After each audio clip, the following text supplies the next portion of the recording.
मैं दिनेश की ओर news time में आपका बहुत बहुत स्वागत है। TN9 का बिजनेस स्टैंडर्ड के अंदर बड़ा लेख। ताकत किसकी ताकत है, लोगों की या सरकार की? नायनन कहते हैं एडिटोरियल कॉलम में, अगर कोई चुनी हुई सरकार को, इलेक्टेड गवर्नमेंट को किसी बात के लिए मजबूर करे तो वो गलत है। ये इशारा किसानों की ओर है कि आप सरकार को इतना मजबूर मत कीजिए।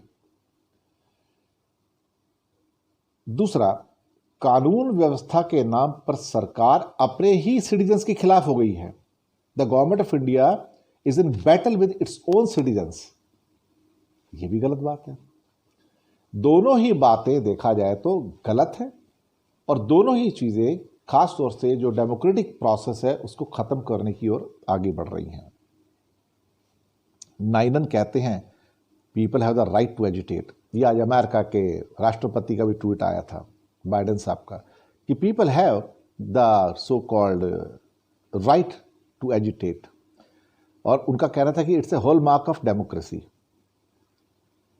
अब यहां पर होता क्या है कि अगर विरोध करने वाला अपनी बात मनवाने पे आ जाए और सरकार सड़कों पे कीले ठुकवा दे, बैरिकेड लगा दे, कंक्रीट कटीले तार लगा दे, खड्डे बना दे, सड़कें तोड़ दे, खाइयां बना दे, तो उन खाइयों में गिर कौन रहा है?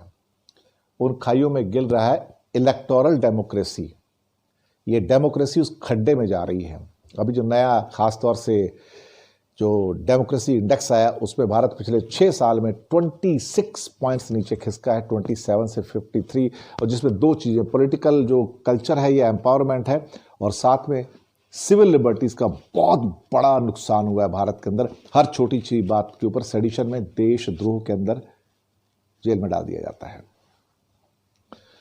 दरअसल नायनन कहते हैं कि सरकार का रुख अभी इतना सख्त नहीं है जितना पहले सिटीजनशिप एक्ट के कानून में था, क्योंकि तब सामने मुसलमान थे। यहां पर सख्त क्यों नहीं है? क्योंकि यहां भी सख्त हो गए थे, लेकिन सिखों का जवाब नहीं है। सिखों ने ऐसा जवाब दिया सामने से कि सरकार को पीछे हटना पड़ा, क्योंकि आप बहादुर सिखों को खालिस्तानी और आतंकवादी नहीं कह सकते। अगर आप कहेंगे तो फिर समझिए कहीं ना कहीं आपके भी आखिरी दिन आ गए हैं। अब होगा क्या? ठंडे दिमाग से बात करेंगे। ये कहते हैं टकराव अब अंतर्राष्ट्रीय हो गया है। ये जो टकराव है, जो कॉन्फ्लिक्ट है किसानों का सरकार का, अब इंटरनेशनल लेवल पर चला गया है। तो नायनन कहते हैं कि अच्छा होगा कि मामला संसद में वापस भेज दिया जाए और वहां पे इस पर बहस हो लंबी चौड़ी, वापस से सब चीजें डिस्कस की जाए और फिर से एक नया कानून बनाया जाए। तो कहते हैं समझौता की गुंजाइश तो बनी हुई है, लेकिन सरकार अगर उन्हें राष्ट्र विरोधी कहती है, आतंकवादी कहती है, तो फिर सरकार अपने पैरों पे खुद कुल्हाड़ी मार रही है। नोबेल पुरस्कार से सम्मानित एक इकोनॉमिस्ट हैं रॉबर्ट शिलर ने 2019 में एक पुस्तक लिखी थी, narrative economics, how stories go viral and drive major economic events. इसमें शिलर मानते हैं कि जो इकोनॉमिस्ट जो फैक्ट्स देते हैं, फैक्ट्स एंड फिगर्स देखते हैं, वो अक्सर लोगों के इकोनॉमिक डिसीजन से इम्पैक्टेड होते हैं, प्रभावित होते हैं। जहां महामारी की यादों ने लोगों को बाद के जीवन में अधिक बचत करने में मजबूर किया, प्रोत्साहित किया, वही महामारी की याद भी शायद लंबे टाइम तक लोगों को जहन में रहेगी। इसी समझ के साथ किसान आंदोलन के लिए जो गढ़ी हुई बातें हैं वो भी देख लीजिए। पहली बात कि देश को अन्न खिलाने वाला मेहनतकश किसान खतरे में पड़ी अपनी मामूली सी लिविंगहुड को बचाने के लिए लड़ रहे हैं। उन्हें लगता है कि हमारी लैंड चले जाएंगे। सही बात है। इस तरह की जो कहानी होती है, गरीब का घर लूट लेना, उससे लोगों में सिंपैथी आती है, इंटरनेशनल भी और इंडिया में भी। और इन जो गरीब किसानों की जो थ्योरी है उसको जो कुछ खास तौर से वो इकोनॉमिस्ट एक्सपर्ट जिनका ज़मीन से कोई ताल्लुक नहीं है वो इनको खारिज कर देते हैं। उनको समझ तो होती नहीं कुछ भी। भारत सरकार में भी ऐसे इकोनॉमिस्ट हैं जिन्हें ज़मीन की कोई समझ नहीं है। उनसे मेरे को लगता है प्लम्बर और कारपेंटर बेहतर हैं, वो ज़मीन की सच्चाई बता सकते हैं। सरकार के खिलाफ दूसरी कहानी ये गढ़ी गई कि वो पूंजीपतियों के लिए यानी कि इंडस्ट्रियलिस्ट के लिए काम करते हैं। अब ये बात कहीं सही भी है लेकिन थोड़ी बहुत गलत भी है, लेकिन इसको रिजॉल्व कर ये किया जा सकता है। सरकार ने दो बातें कही हैं कि दिल्ली के आसपास जो बहके हुए किसान हैं वो विरोध की बात कर रहे हैं, बहके हुए, कमाल है। बाकी जगह पे किसान चुप है। ये बात एक हद तक सच भी है कि फ्रांस की क्रांति में, फ्रेंच रेवोल्यूशन में जो सारा केंद्र था वो पेरिस था, सारा फ्रांस नहीं था। और यहाँ भी जो सारा का सारा देखा जाए तो दिल्ली वंश जिसको कहते हैं, दिल्ली सल्तनत 800 वर्षों का उनका राज था, वो दिल्ली में था, बाकी जगह नहीं था, बाकी जगह कम था। तो दिल्ली एक सिंबल है।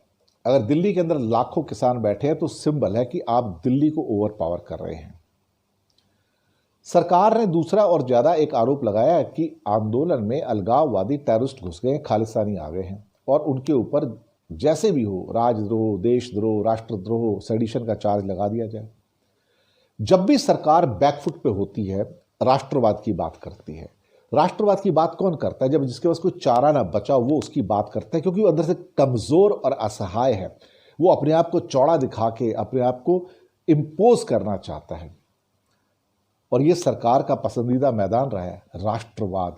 और राष्ट्रवाद के खिलाफ तो रविंद्रनाथ टैगोर की तरह रहे कि राष्ट्रवाद से मानवतावाद ज्यादा अच्छा है, मैं राष्ट्रवाद को कभी स्वीकार नहीं करूंगा, जीते जी, ये टैगोर ने कहा था। अब ये समझते हैं कि कुछ 3-4 जो फॉरेन की लेडीज हैं उन्होंने जो कमेंट किया उसकी कोई वैल्यू नहीं है, लेकिन उससे लगता तो ये है कि जैसे सरकार के पैर कांप रहे हैं, हाथ पैर कांप रहे हैं, दिमाग कांप रहा है, होठ कांप रहे हैं, जुबान कांप रही है। आप फटाफट जिस ढंग से उनको जवाब दे रहे हो और आप एक प्रीमाइस बना रहे हो, आप एक नया प्रोपेगेंडा कर रहे हो कि भारत की सुरक्षा को खतरा पैदा हो गया। यार 16-18 साल की लड़की भारत के लिए खतरा पैदा हो गई, एक सिंगर भारत के लिए खतरा हो गई। भारत इतना कमजोर है, इतना कमजोर है कि 2 ट्वीट भारत को विनाश कर देंगे।